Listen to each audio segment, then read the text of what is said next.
In today's video, I'm visiting a famous site called 9 Mile Canyon. I have not been to this site since my childhood. Despite its name, it's not 9 miles. The canyon itself is over 47 miles long. This was an ancient corridor for people for thousands of years, connecting the Uinta Basin to the rest of the Southwest. Many ancient cultures lived in this canyon. When I visit today, I'm going to visit petroglyph and pictograph sites of many different cultures. The images that I see are going to reshape my entire view of the region, seeing animals that I have never even seen depicted anywhere else. Hope you enjoy coming along with me on this journey. And again, if you ever visit this site yourself and visit these incredible pieces of ancient rock art, please be respectful of them. Please leave them protected for future generations and don't vandalize them. We all want to see these things up close and enjoy the rich history of the past. Hello everybody, Ben Woodruff here, and in today's video we are visiting 9 Mile Canyon. This canyon is glorious. I don't normally share the site locations, but this is a well-known site. But this is known as America's longest art gallery. 9 Mile Canyon isn't 9 miles long, it's like 47 miles long. So who knows? There's all kinds of different stories that there were like 9 brothers with the last name Nile, that it's like it's 9 miles, who knows? But 9 Mile Canyon is a beautiful site. This location has been a thoroughfare since the Ice Age. This connects the Price area and going down into the Colorado Plateau with the Uinta Basin, and the Uinta Basin connects up all the way up and over the Uintas into the vast Mammoth and Buffalo Plains of southern Wyoming. So this has been a thoroughfare since the Ice Age. But we know most prevalently were the Fremont people. So the Fremont people were from about 180 to about 1300 years ago, about 1300 AD, 180 to 1300 AD, people coming through here, people living here. Now the Fremont people are very unique. They were hunter-gatherers and they had permanent structures. They lived in pit houses. And these pit houses, they're all over the place here, but they collapse in on themselves and then sediment grows over. So we probably won't see any pit houses, but a pit house itself is a unique structure. It's half above ground, it's half below ground. It's got beams covering the top and holding it up, and then earth and earthenworks are put over it, and you get down into it from a ladder. Now this kind of a structure is really good because it keeps you cool in the summer and it keeps you warm in the winter. But these people hunted, but they also gathered.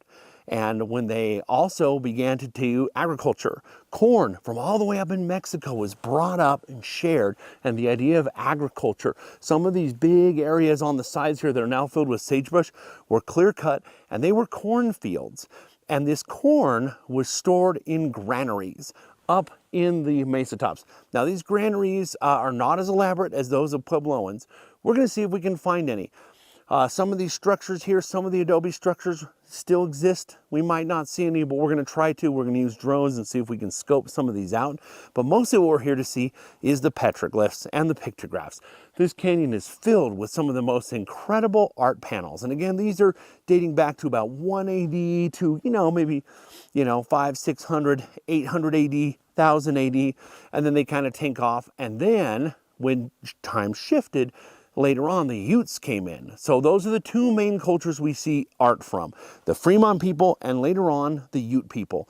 We're gonna see it all, look at it up close, and tell you all about it. I appreciate you coming along on this journey. It's mid-September, the temperatures are perfect in these upper elevations. But as we move along, we're gonna go lower and lower in elevation the lower we get down the canyon. And it's gonna go from quite lush to quite desolate. The rock formations are beautiful, and so many of these house artifacts and beautiful granaries, and we're gonna go ahead and see them all. I hope you enjoy this journey. We're stopping at our first site, and this is really interesting. I'm in a protected alcove with huge signs that this was camped in. There's tons of carbonization up above. Clearly people camped here. And the really interesting thing is most of these petroglyphs and pictographs are very low. They're extremely low. And you would think, why do they make them so low? Well, this wash has built up with sediment. So I'm actually standing like this probably would have been head height back in the day. And it's just filled up and it gets washed away fills back up again. There's a wide range of styles. We're going to take a look at all of these here because there's some really interesting styles. Now, one of the biggest motifs we see through here is bighorn sheep. We know bighorn sheep were very important, and I'll put a link to a video I did on bighorns.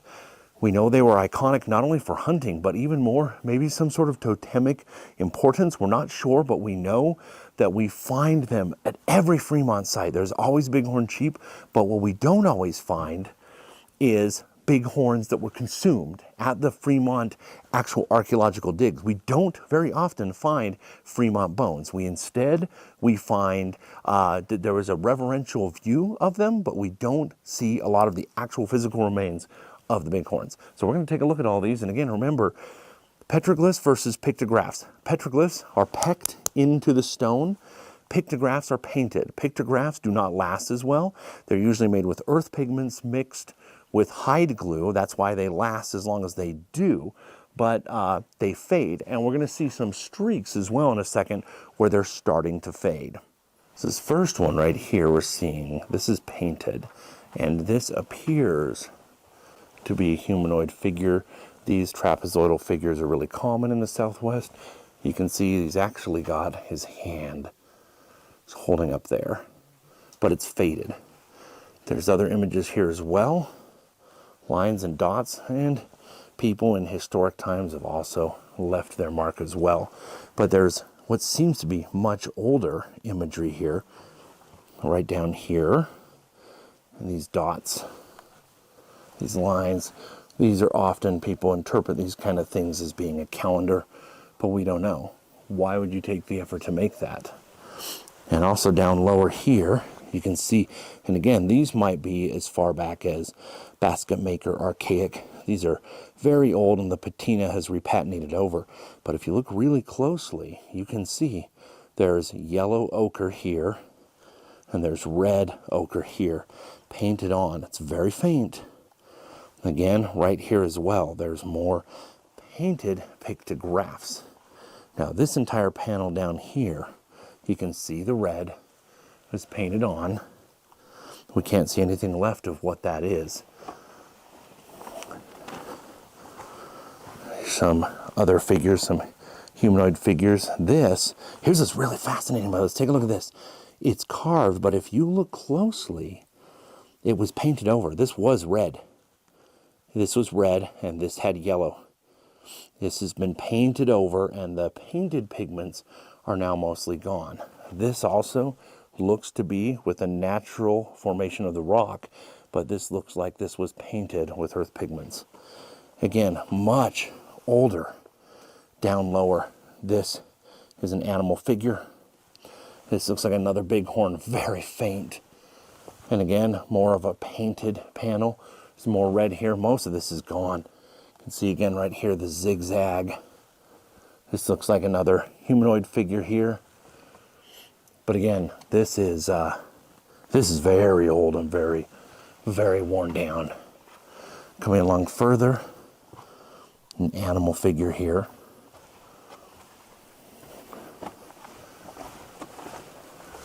And then over here more.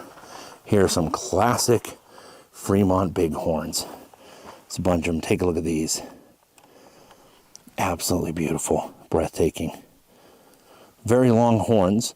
A lot of times people say that their horns are depicted. Usually it's pretty short, but these are pretty long. There's another humanoid figure, another bighorn, and another bighorn. And you also have, again, sadly, fairly modern people leaving their mark as well. This has a residue left, and this, again, this looks like a trapezoidal figure, but you can see much older. You can see the zigzag lines. You can see figures down here. There's a humanoid figure. Right here, there's a bighorn. These are faint because they're very old. Very, very old. But what's interesting too, nobody has done anything with this. This stone right here shows markings of being flint knapped. So this is probably used as a chisel. You see those conchoidal fractures?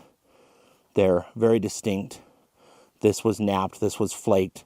So this was probably used in making some of this petroglyphs, and it's still just sitting here. Now these look older, and again, look how low to the ground they are, because again, the ground would have been much lower. Some zigzags, some spirals, more bighorns. These bighorns look a bit more primitive. Now this is an interesting animal, because this is spotted. This looks like a predator. Short tail, looks spotted, and it looks like it's got ears. So short tail, what would that be? Not sure, but it looks like a predator. This has horns, another humanoid. And again, more animals down there. And again, look at these. These are so low. These are right by the ground. All these figures, they're so low. But again, you know, these would have been, 5 feet off the ground, 7 feet off the ground back in the day. Some of these figures you can't see very well. They're painted, but can't zoom in on this very well. Let's see. There we go. You can see the chiseled in like handprints. This is some sort of figure, and there's stripes chiseled in there. It's pretty cool. Now looking out here, higher up, we have, hold on, let me try to zoom in here. Hopefully you can see these. There's a wide range. You got dots, you got humanoid figures. And look at those half circles coming out from the head. Are those meant to be like antenna? Are they a headdress? Are they feathers? Are they renditions of a bighorn headdress, like a humanoid figure that's bighorn?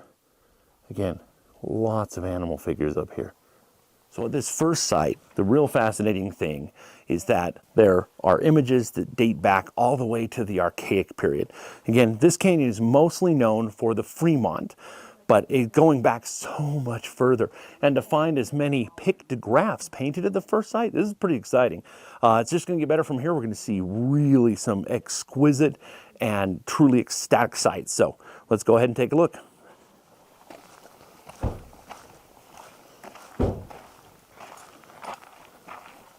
We're on our next site now. This is a cool site because there's clearly some Fremont images, but there's definitely Ute that are in historic times, because we have images of people riding horses. It's pretty cool. There might even be some big cats. I'm gonna take a look at this here.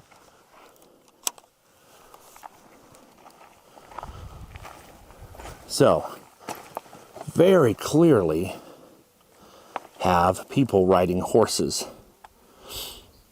Some multi-handed figures. This looks like a glorified paw print or handprint perhaps. And these do look like these are big cats. These look like cougars. And I'm going to be doing a video on cougars and jaguars in the Southwest. So stay tuned for that. There's clearly older images here as well. And modern graffiti, unfortunately. And another person riding a horse. Again, there's a lot of figurative depiction here. We'll go a little further and see what else we can find, because it looks like we have older stuff back here, huh? Here's another person with a horse, but it looks like they're riding a llama. It's awesome. And I want to point out, take a look at this. Take a look at this difference. This is petroglyphs, modern graffiti scratched in. A lot of people wrongly think that it's easy to do rock art. It is not. And again, I've done videos demonstrating how this was actually done, but people think that you just go scratch in a rock. And as you can see from this graffiti, it's a lot harder than you think to do petroglyphs and pictographs. Let's come a little further, see if we've got anything else over here. Now it's interesting to compare with some of it looks like there's some really old stuff here. But you have in historic times got 1934. And again, notice he compared modern graffiti to something that's historic. So the people in the early 1900s had a little more flair than modern people doing graffiti, it would seem. But this little alcove, this is filled in with a lot of sediment. This could also be a campsite. If you're hunting, coming through the canyon, it's a place to stop off.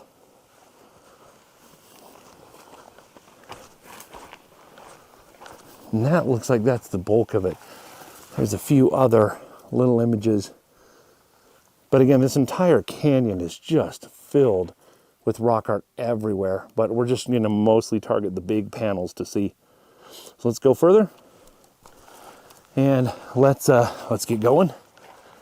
Let's go to some of these other big panels. But it's neat to see historic panels, Ute panels.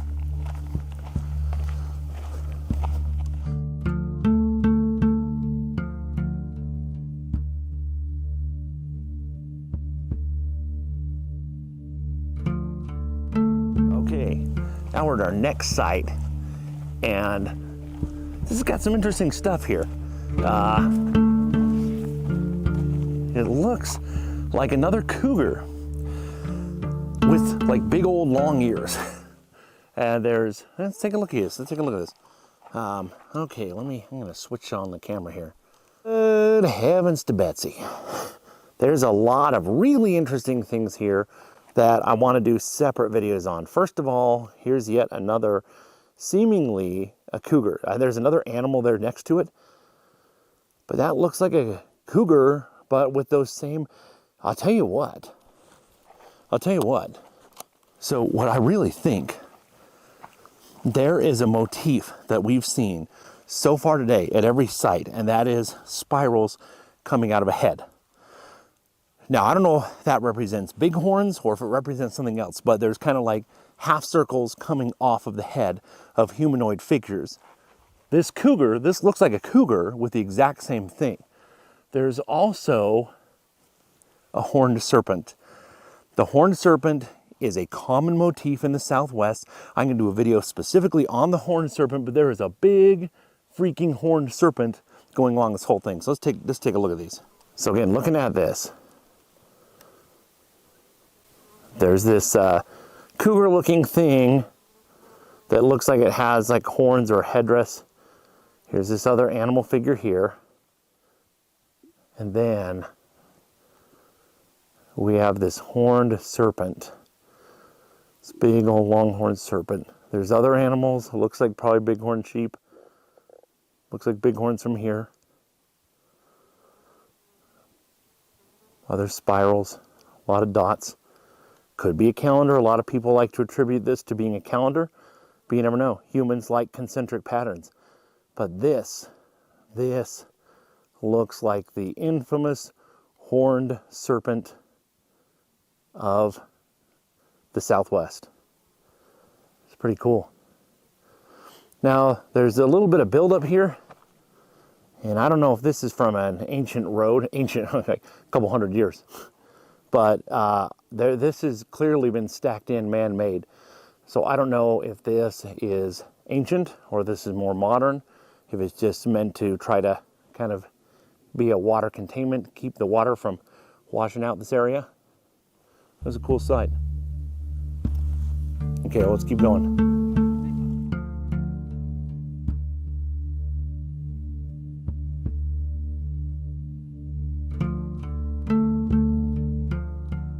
Okay, now we are about to go up this little side canyon here where there is reportedly some owl pictographs. Let's hope we can find it, because I'm going to tell you why both of those words, owl and pictograph, are both extremely rare. So we're going to go ahead and we're going to go on up this side canyon. Now in Fremont times, this area would have been more lush. We're in a drier part of the canyon, but not a lot of water. So what would it take to live here, to live in this environment? So check this out. Here we are in the middle of a desert canyon, and yet coming down from above, you have these fir cones.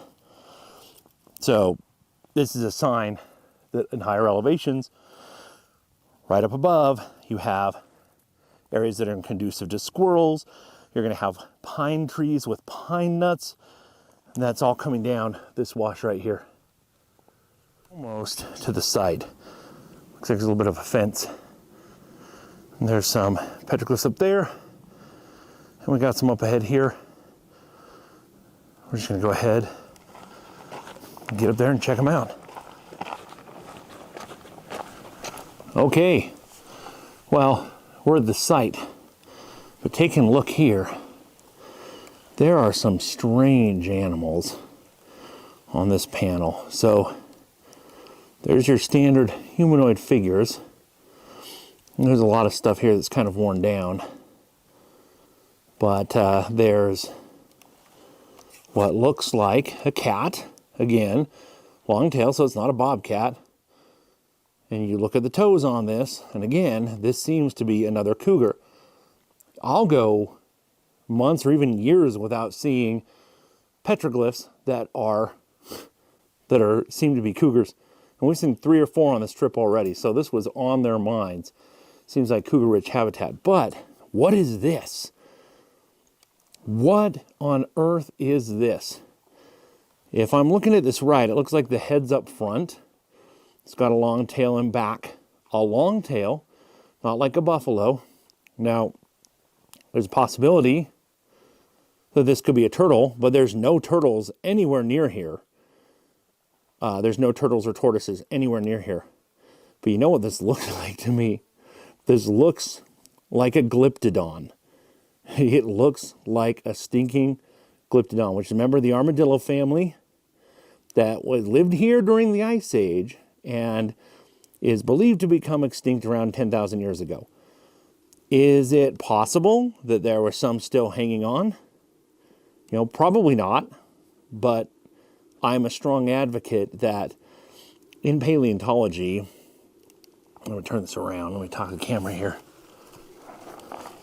So in paleontology, when you're being definitive, you've got to base things off of, this is our last cutoff date. Like, this is the most recent woolly mammoth found, therefore mammoths lived until this time. Well, yeah, they probably lasted after. You probably didn't find the very last woolly mammoth. Animals dwindle. There's species that last long after they're effectively extinct. Is it possible? I don't think so. I really do not think so, but you got to be open to the possibility. When you're looking at what these people saw, depicting what they saw, that looks exactly like a glyptodon. Probably not, but we got to keep that open. It's interesting too, for going much further back in his prehistory, if you look under this rock, you can hopefully see these ripples. This was, you know, all the way back in the Jurassic period, this was a shoreline, this is waterways, and you have the ripples in the water, and you can find dinosaur footprints here sometimes.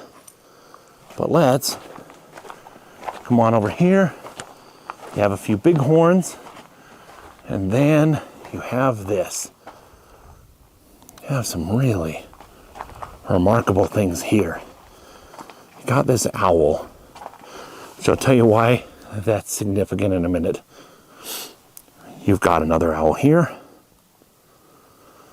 You've got another owl here. You've got a obviously well-endowed fellow here. This animal underneath looks, like a deer or something, but it has a ridiculously long neck. Looks like some more bighorns there. This could be some sort of insect. So again, it's hard to know for sure. There's very clearly a bear paw. This looks more like a grizzly bear paw print than a black bear paw print. Could be either. There are black bears here now, but there would have been grizzlies here.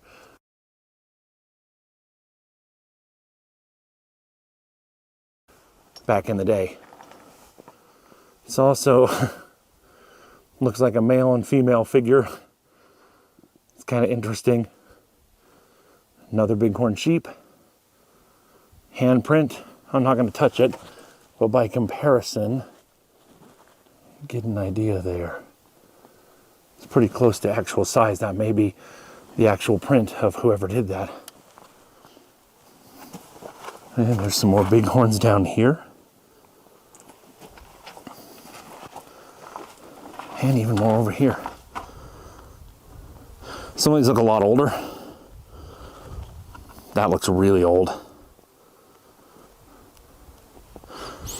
But that's not a normal head shape. That's not...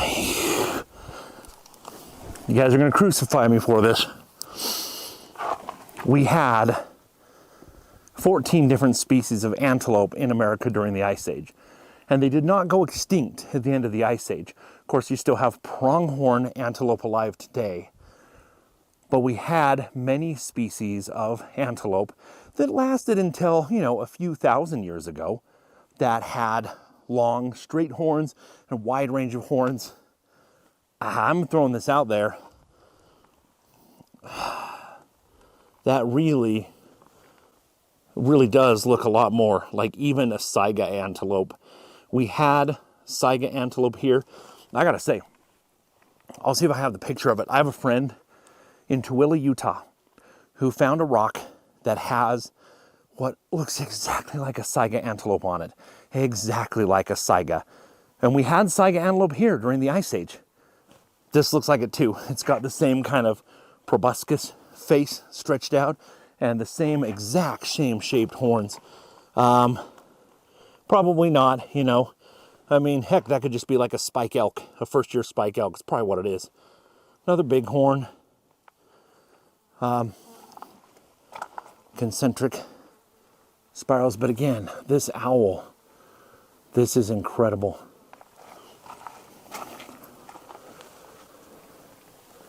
It's not something you see normally. Now that I look over this is famously the owl panel, but there is very much a fertility motif. And gonna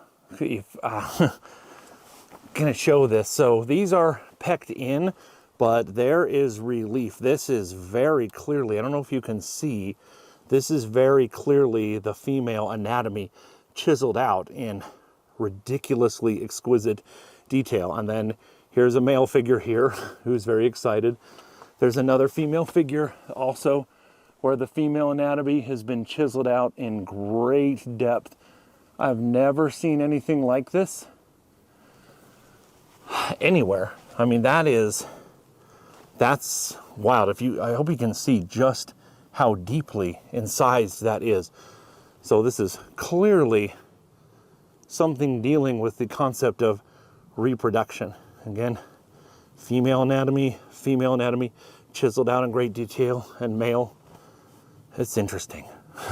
It's really interesting. And looking up here, I'm not sure what this creature is. It might be kind of I'm thinking it's a bear. It's not a buffalo. It doesn't look like a buffalo at all, but it's got short ears. It's if the face was a little less snouty, I would automatically say bear, but I think that's probably just a depiction of a bear. While we're on the subject, you see what you want to see. I'm a strong advocate for teaching for the Ice Age. And again, every living animal alive today is an Ice Age animal that survived to modern times. So we have to factor that in. I would love to see Ice Age animals. Anytime woolly mammoth petroglyphs are rare, and every time I see them, I'm thrilled. But you know what? We thought we saw a glyptodon. Probably isn't, but it could be, And there's a possibility that this up here could be a javelina. We know that javelina or collared peccary ranged all throughout the United States during the Ice Age, and only in the past few thousand years, have reduced their range down into, Arizona and Mexico. They used to be up here. So is it possible? Could that be a javelina? Probably not, but it's definitely possible. And I'm also noticing what I didn't see before. There is pigment around it. There was a painted pigment, like a ring around it. I hope you can see it. There's that owl.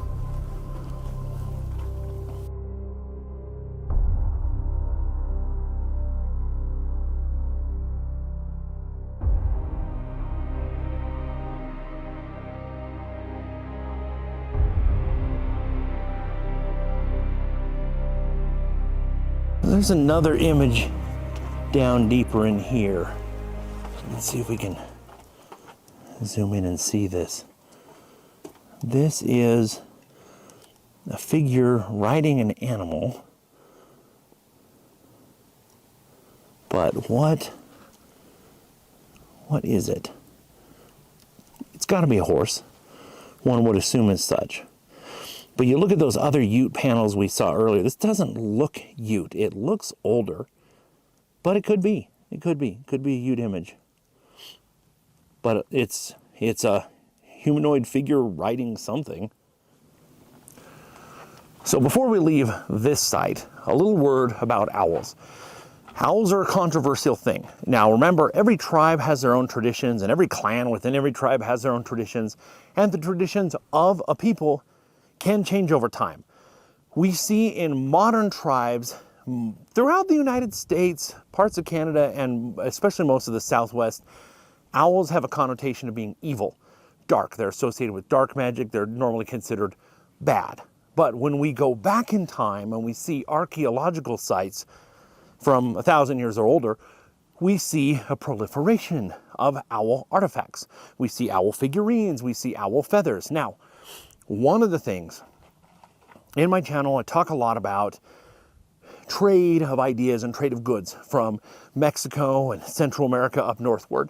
And we know from the Mayan scriptures, the Popol Vuh, that owls were kind of the messengers of the lords of death, the messengers of Xibalba. They were associated with death and with evil. And as certain dark practices came up from the south, those would have been symbolized by owls. Now, I'm making a lot of connections that might not be accurate, but I'm making the connections because the connections are there to be made. If they're wrong, so be it. The fact that there's these 3 owls here at this site is really cool. It's really exciting and very unique. And again, some people might in the modern day interpret it through the lens of modern indigenous beliefs and say, well, this is something of evil or something of darkness, but probably not. Probably the people who made these in their time have probably meant something very different than what has come to mean the connotation with owls in the modern day. But this site, I have never seen anything like it. Such a wide range of animals, and very clearly the fertility figures that are not only chiseled, cutting the patina down in, but are also 3-dimensionally sculpted. It's pretty amazing. I've never seen anything like this, so I'm excited. So let's get on to the next site.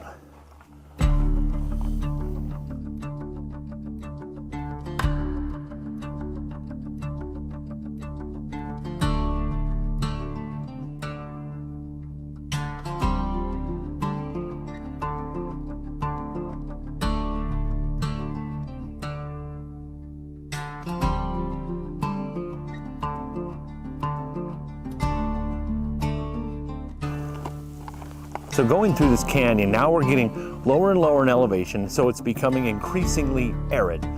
But this is where you start to find granaries. Now there's a granary right up there. You can't see it very well. We're gonna fly the drone up there and we're gonna check it out with the drone. But I want you to factor in, why would you store it up there? Why would you not store it near you? We know that for the Fremont, life was not easy. Sometimes it was plentiful, sometimes you're near starvation. It just depends on the ebb and flow of the landscape itself. When they became partially agrarian, when from Mexico, corn started to be trading up here, corn became part of their diet. Corn was precious because unlike other foods, it can last. It can last for years. You dry it out, you store it in a granary, you can have it last for years and years and years. And especially in the dead of winter, when food is not plentiful, it's cold, you're having to trek through the snow to get anywhere, you just go to your granary, take out some of that corn, and you take it off, and you put it down in individual dried kernels, you grind it on a mano and metate, and you make yourself basically corn tortillas. You can mix anything else you want in with that. But that is why this is so important. It's stored up there. Now, modern tribes, some modern tribes who may or may not be descended from the Fremont people, some of them have said that these are up in high places because they're prayer offerings. That's entirely possible. It certainly could be. It could be, hey, we have such an abundance of corn that we're going to put corn up there for the spirits or for whatever belief system was held by the Fremont. We don't know, because whatever belief system was held by the Fremonts, that belief system does not exist anymore. We have echoes of it, and we have descendants of those people, but the traditions have changed radically since that time. These could be prayer offerings. They could be defensive. There's a bunch of them in this canyon and in another canyon called Range Creek, where they seem to be defensive, where they seem to be within view of a spot everywhere in the canyon. So if anybody's sneaking into it, you can see it. We don't know, but we're going to take a look, and I want you to think how difficult it would be to get in and out of this place on foot, how dangerous it would be. Not only to get in to get your corn out or to store your corn, but to build this thing. You're bringing rocks and adobe clay to build this structure. It's wild. It's pretty cool. So let's go check it out. I love working with drones because they give us insight and perspectives that we would not otherwise have. Flying up, I could see this particular granary from below, and the problem is with my screen, I couldn't pinpoint it. The screen was flooded by the sunlight. So at first I went to this dome structure up top thinking this was the granary. It almost looks like a clump of adobe. But then I realized it was down below, and I flew into it. It's important to have good drone skills to do this, but also drones are equipped with special sensors that prevent you from flying into any objects. I take the utmost care when flying a drone. Now coming in to this granary, you can see it's not very large, cylindrical in shape, and if you look, the top is open and the door is right here. The door was sealed up when it was in use, so this has been opened and the door has been set aside. And you'll also notice there's a huge clump of adobe clay here used to reseal up the door every time you open it. Now this is very similar to the nearby Range Creek Canyon, where there's a granary and it's eerily similar in shape, leading to the idea that these might be prayer offerings, or they might just be a defensive place to store your grain. So across the way here, there's an interesting panel. If we zoom into it, if you can see up above there, it's hard for me to see this through the camera, but you can see there's a lot of figures there. Looks like some bighorn sheep and some humanoid figures. We'll be able to see this better after the fact on the computer. But what's very strange about this, look at that huge drop off below. You can see there's this big giant boulder. This is broken out. So, 1200 AD, that would have been there. People climbed up to that spot and chiseled that in. And then after the fact, it's crumbled down. That would be the assumption based on the geology and the geography right here. It could be something different. There is a little bit of a lip right in front of them. And it looks like maybe right there, somebody could climb down in. But why would you do that? I think this was a much more stable platform and people climbed up and left their mark on it. But this is right close by to where that granary is. I don't know if I'm getting it in shot here. There we go. Right next to that granary. I just heard a canyon wren too, which anytime I'm in any of these beautiful sites, hearing a canyon wren is always the best thing. I'm going to dub one in here for you so you can hear it.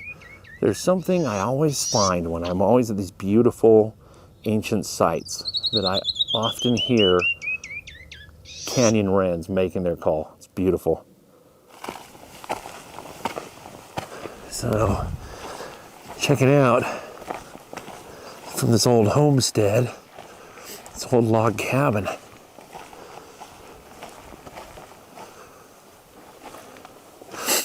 There's some actual nails, but other than that, it's all held together. Just been shaped.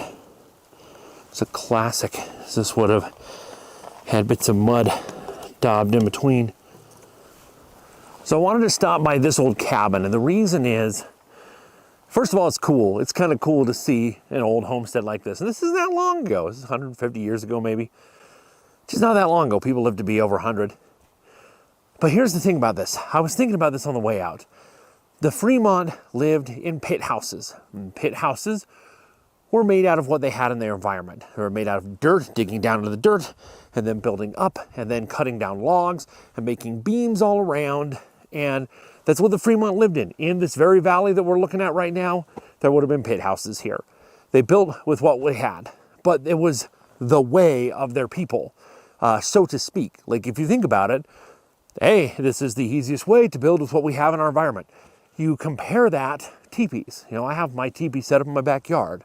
Teepees make sense if you're on the move. If you're a hunter instead of a hunter-gatherer, if you're just like, hey, we're hunters, we're hunting buffalo, we're following the buffalo herds all the way to mammoth herds, right? A teepee makes sense because you're having it's the maximum amount of strength for the minimum amount of material. Conical shape is very strong, and it makes it so you can get out and move, but in a windstorm, and a rainstorm, a snowstorm, you're protected.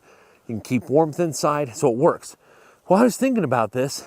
Rectangles and squares are pretty strong too, and they match with the right angles.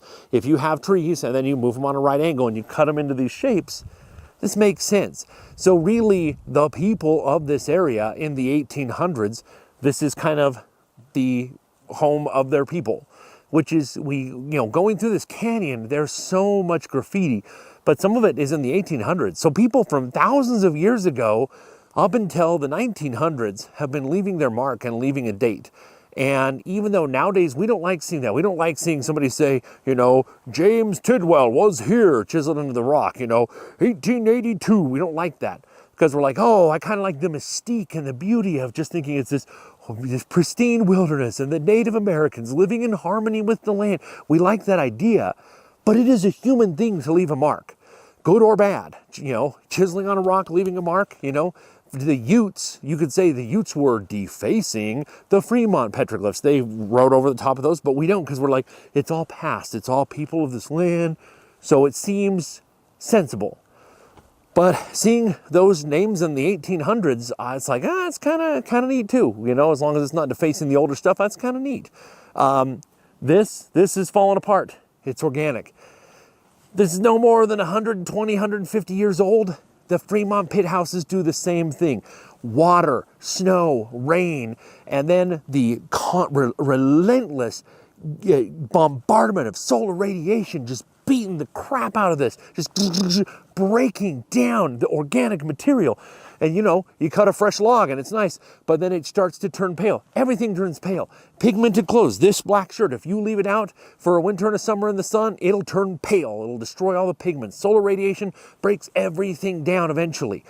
Now, that's what's really neat in this canyon, is that there's some pictographs that are painted that might be 1,000 years old. Why are those colors still colorful? Because it's earth pigments. Earth pigments don't break down the way organic pigments do. So this is breaking down. This probably isn't going to last more than another 30, 40 years tops in its current state. It's going to come crumbling down, which is kind of sad. Kind of interesting that, again, for the people of the 1800s, they built with what was around. You see these trees up around behind. There's ponderosa pines, there's pinyon pines. You cut them down, you make a log cabin, and it's building out of the land, which is the exact same thing the Fremonts were doing 1,000 years earlier on the same site. It's kind of cool to think about it in that perspective. So let's keep going and explore this canyon. Now, all along this canyon, there's little petroglyph sites. There's major sites, and those major sites are what draw people in. But there's these smaller sites too. And who knows exactly what was being thought of here. Looks like we have a bighorn. Well, maybe not. Have an animal of some kind. It might be bighorn. And that looks like a bighorn. But this, kind of an anthropomorphic figure, but could be something entirely different. Looks like there's feet. Whatever it is, could be a birthing image. It's really hard to know. But again, just right up this little scramble, and you can see there is a pictograph painted. I almost didn't see this one. What does this mean? Looks like there's some other figures underneath. Let me zoom out there, yeah. Some animal, human, and the polka dots. Somebody made this. hundreds of years ago. You know, I was about to walk away from this site, but a couple other things. First of all, I missed a buffalo, a freaking buffalo, right here. It's so faint because of whatever minerals, you can see whatever minerals streaked down here have started to erase the patina. But there, here's the horns, here's the hump, here's the tail. There's been a lot of buffalo. And also, this is very unusual. This rock formation might be part of a fossil impression, but does that somehow tie in to whatever this is? You know, the fact that it's done right in conjunction with the fossil, it's pretty interesting. But again, that's a big buffalo. We're gonna go see an even bigger buffalo panel in just a minute. Oh, there's another, see right here too. There's another animal right here. Can't tell what it is because, you know, it's been repatinaed over. It's so old you can't even see it. So what else are we missing? What else could be right in front of us that we're not even seeing? All right.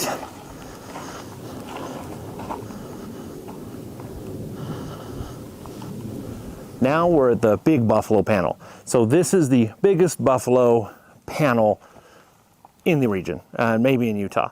I think we've seen 3, 4, maybe 5 buffalo. There are no buffalo in this canyon. There haven't been for like 100, 150 years at least. Buffalo or bison used to be prevalent all over the place. Not only in the deserts and the prairies, but also into the mountains and canyons like this. Now a canyon like this, there's no way that it could support a huge herd of buffalo. There's no way. But small herds coming through, passing through, there's water, there's food enough to feed, you know, 20, 40, 50, 100 buffalo. It's pretty cool. It was prevalent enough that they left it on this panel. We've seen multiple of them. But the interesting thing about this panel is how low this is. This is another site where the wash, you'll have these flash floods that come through and they deposit so much sediment.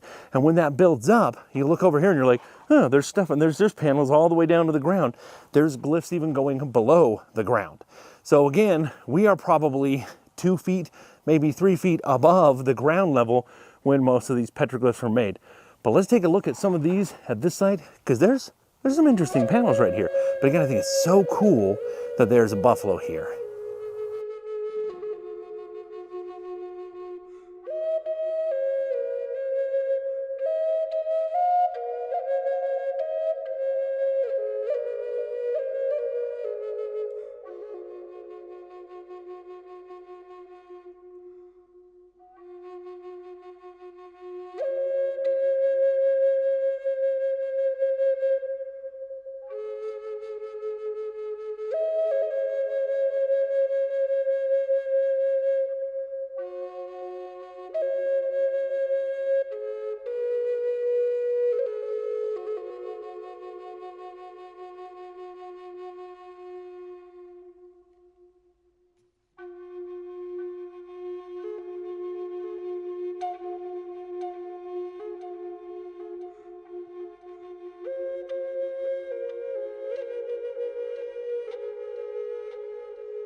Well, it's really cool again seeing this buffalo and knowing whoever pecked this and incised this into the rock knew of buffalo and saw them regularly enough to depict this.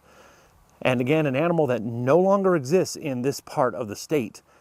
They used to, and they depicted it here. And I think that's really, really cool. All right, this is unique. We've got some very interesting panels here. So we have, these are very unique, and I don't know what to make of them. They look humanoid, but they don't look like traditional Fremont or Ute images. We're in an alcove here, and there's a lot of color up above. I think I'm going to do a LiDAR of this. Sadly, there's a lot of vandalism here too. Here's some figures.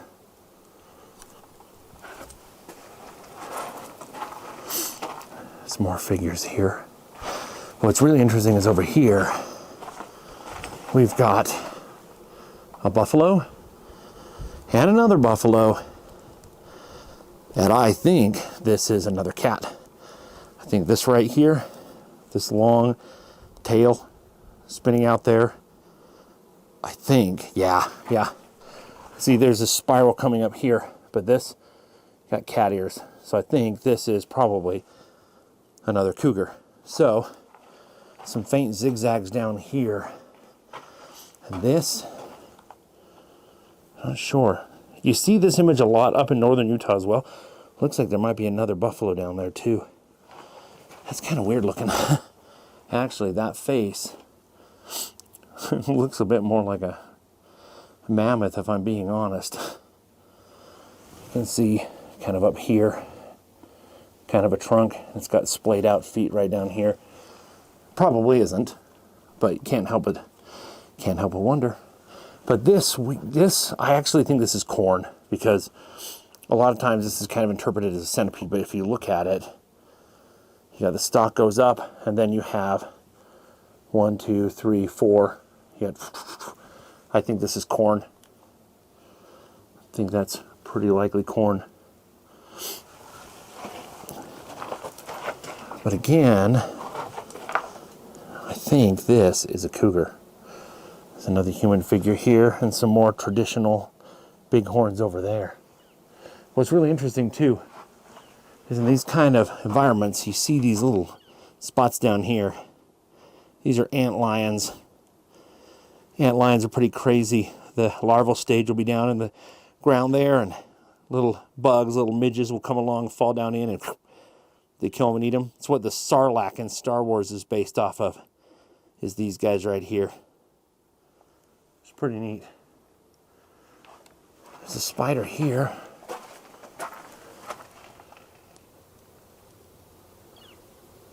I'm not familiar with this species. I've never seen this species before. And I've been all over Utah playing with bugs since I was a kid. Didn't notice this guy earlier. This figure right here kind of looks like a buffalo headdress or horns of some kind. But I think I'm going to try to get a LiDAR scan of this spot. It's really rich in color.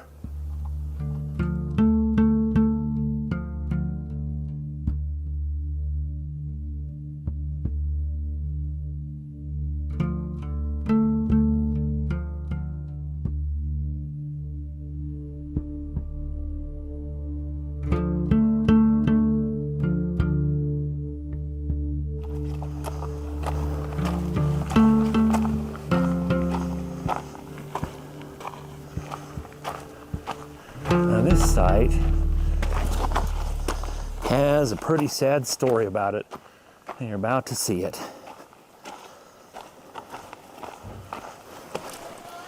So at this site, there's some really beautiful elk. Can't get back in there because it's fenced off, it's off limits. There's beautiful elk, and there's handprints all over these rocks. All over. I hope you can see. Just beautiful handprints. There's more over there too. There's more figures up there. There's even a buffalo-headed figure over there. This cave is clearly of meaning. But look at this.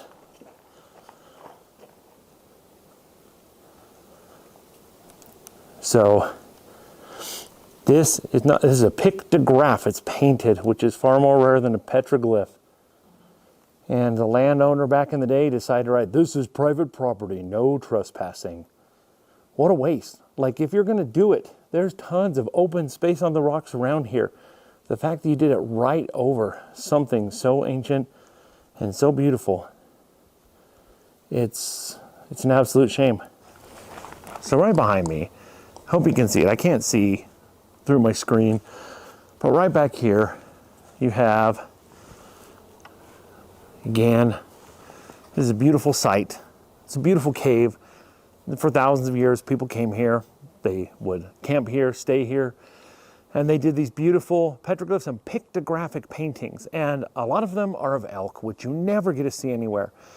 There is a fence here now, and we're not gonna cross that, but I'm gonna get a drone out, and we're gonna see if we can get in a little closer. I'm gonna put it on the special setting to where it senses things, and so it will not let you get within a certain distance. I don't know if you can hear that. There's some industrial work, some drilling doing over there. It's making really loud sounds. I don't know if that picked up on the mic. But I want you to be able to see, and I want to see some of these elk. I want to see some of these images. I want to see them better. And so let's go ahead, let's do a drone. Let's fly in and let's see if we can get a little bit closer. But again, remember, always be respectful to these pictographs and petroglyphs. Don't touch them. Don't deface them. Just take pictures, take videos. And if you do a drone, I've been flying drones since drones were invented. I'm really good with them, but still, we have special settings on these drones to where they cannot come more than within a certain distance of these things. And then an alarm sets off and it will not let you get that close. So let's go ahead and let's check this out. I feel very blessed that we have the access that we have with drones, that we can see things from totally different perspectives. Again, flying in, I've sped this up incredibly so that we can not have to deal with the languishing pace that I was flying at to be safe. But you can see there's all kinds of figures. Look at the red painted figures on the left, the white painted figures on the right. There's some more figures up here. If you take a look at these, you have that kind of buffalo head style and more animal depictions here, but this cannot be seen from behind the fence. These beautiful humanoid figures with what looks like headdresses, some sort of different figurative depiction. These look very Fremont in their style. You can recognize these in many other canyons. But again, it's beautiful to see them painted with white earth pigment mixed with hide glue. Moving over to the side, you can see, again, these beautiful elk. It looks like elk and perhaps mule deer. But painted depictions are far rarer. Zooming out, we get a better sense of the landscape, and you can see it's just a natural type of art mural. It's just a perfect place where you can leave your mark and share deep thoughts and ideas.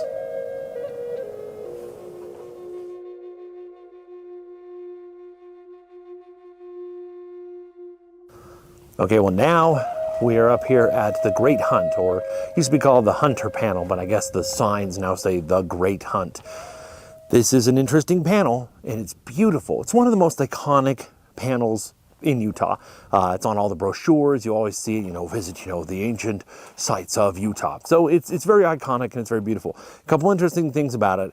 First of all, for the most part, there's a couple of images that look like they were done later, but for the most part, the whole thing looks like it was done basically in one time period, meaning the patina and the style seem to match up. It doesn't look like it was done. Now, what does the same time mean? I mean, that could be within 10, 20, 30 years worth, but still have the same patina. Could all be done roughly the same time, like, hey, we're doing this. We're doing this over the course of a year, whatever. But the style is interesting.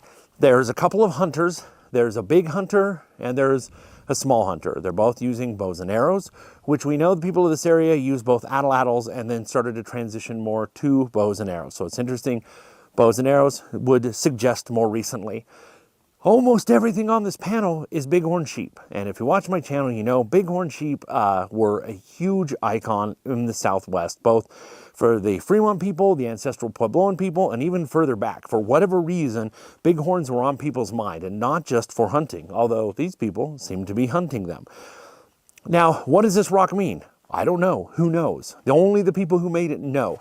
Anthropologists would sit in their armchairs and suggest, oh, this could be sympathetic magic. This might be, we want to summon and celebrate a great hunt, or summon the spirits of bighorns to be huntable by having a depiction with a bunch of them. We don't know. There's other humanoid figures. There's a few kind of trapezoidal figures, and there's a few round figures. There's even one that to me looks like the Hey Kool-Aid Man. So there's kind of a range.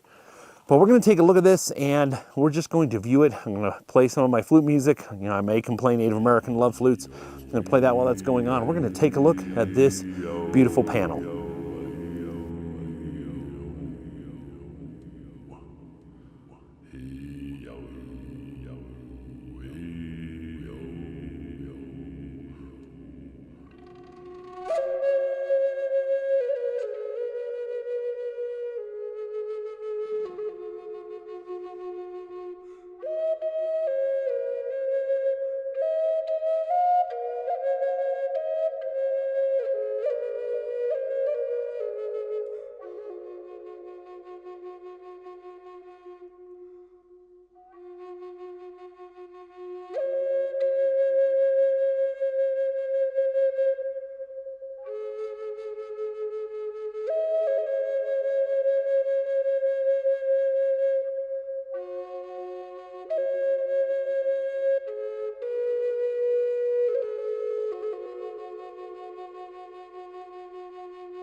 Well, I hope you enjoyed this visit and taking this journey with me on 9 Mile Canyon. Again, the Fremont people were an incredible people. And again, they were from about 180 to about 1300 AD. And they've been people in this canyon since, you know, the Fremonts, and historically, you know, lots of people have been in this canyon, and even earlier into archaic times. This has been a thoroughfare, and the funny thing is, if it weren't for the rock art, you probably wouldn't even know there were people here. There are granaries and what's left of Fremont villages, but it's not easy to see. Blends in with the rocks. So their villages and their pit houses are just reconsumed by the floor of the canyon. So without that, how would you know? Makes you think, what's going to be left of your society in 1,000 years? Hard to say. You know, 700-800 years from now, is your home still going to be standing? Is it going to be bulldozed and made into an office complex? Is there going to be a big earthquake or a big drought in your area in hundreds of years? Because we know the people who lived here lived in a more lush time. And we know that there were huge droughts that pushed the inability to grow crops and the inability to hunt game to the forefront of their minds, and they left this area. And then later on, you have the Utes coming back in. Could happen to your area too if there's big enough droughts. So it's interesting to think, what are you going to leave behind? And what are you going to make of your life? What difference are you going to make while you're alive? Something to consider. But I hope you enjoy this journey, and thank you for coming along with me. If you like this channel and like what I do, go ahead and hit subscribe. I very much appreciate it. And always remember that life is a gift. So never stop learning and never stop exploring. We'll see you next time.